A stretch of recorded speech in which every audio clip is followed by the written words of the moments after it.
being a loser is the default because it requires no effort. Like anyone can become a loser. All you have to do is just not do anything. Just play video games, sit on the couch, binge watch Netflix, and then with enough time, you will become a loser.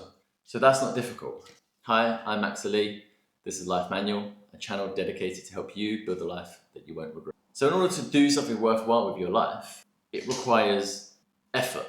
And Dan Coe has a really good thing about this. He calls it the sort of entropy, where the natural law of the world is essentially to decay. Because if you think about it, if you leave any organic matter around, it will decompose. That's the natural state of things. And unless you put energy into something, it will degrade.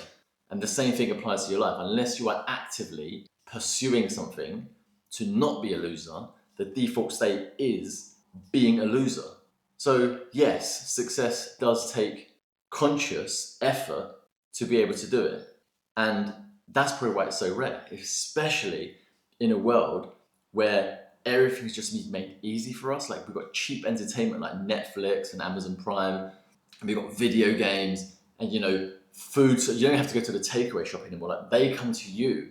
Like that's the degree of just ease that we've essentially become accustomed to. And dating, you don't have to approach a girl anymore. You can just swipe because you don't have to face the rejection. Oh, poor me, And all of this is essentially just creating weakness. And I think that's why we've got so many pathetic guys in the world.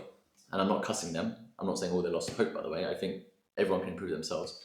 But these are some of the causes. And if you don't want to be in that category, then yeah, you have to accept that you're going to have to put some effort into it. And when you put the effort into it, sometimes it's not going to work. But you have to just keep going, keep on going, We have to get used to doing hard things because hard things are really where, one, you develop as a person, but also like the things worth having usually are behind some sort of barrier. If it's so easy, then everyone would have it and it's probably not going to be too valuable. But that doesn't apply to everything, of course. But applies to most things. It's like, if a business has no barrier to entry, then it's very likely to be saturated, So it's going to be very, very competitive to be the best at it.